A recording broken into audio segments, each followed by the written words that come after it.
funeral home reopening its doors after being closed for nearly 2 years. Twin States reporter Cameron Brewer has the details. Planning for a funeral can be overwhelming, dealing with the loss of a loved one and being left with hefty funeral expenses. Today, Barham Funeral Home Forest Lawn Chapel reopened their doors and plan on making a difference in serving Meridian and Lauderdale County. When you show up to the funeral home for the visitation and then you come for the service, we go straight out of the chapel and then we go into the cemetery. So it's just a huge convenience for families. I guess you could say we're a one-stop for everything, because here you can buy your cemetery property, you can get your marker for your cemetery grave, you can do all the funeral services, everything under one roof.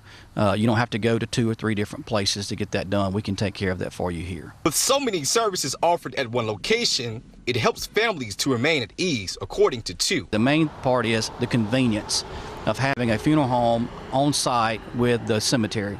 And that just offers a convenience to a family of not having to move between different locations, worry about, does someone have a vehicle? Do we need to get a limo? Just different things like that. You don't worry about that here.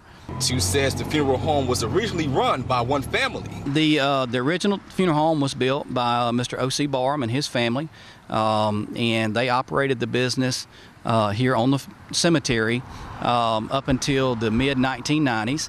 And they sold the business to a corporation. Joe too says there was a purpose to be served in getting the funeral home reopened. In November, we went into talks with the company that owned the business and decided, that we were interested in the business, and ended up buying it and reopened the funeral home really toward the end of January. And we've been trying to get everything going since then. I'm Cameron Brewer reporting for Twin States News.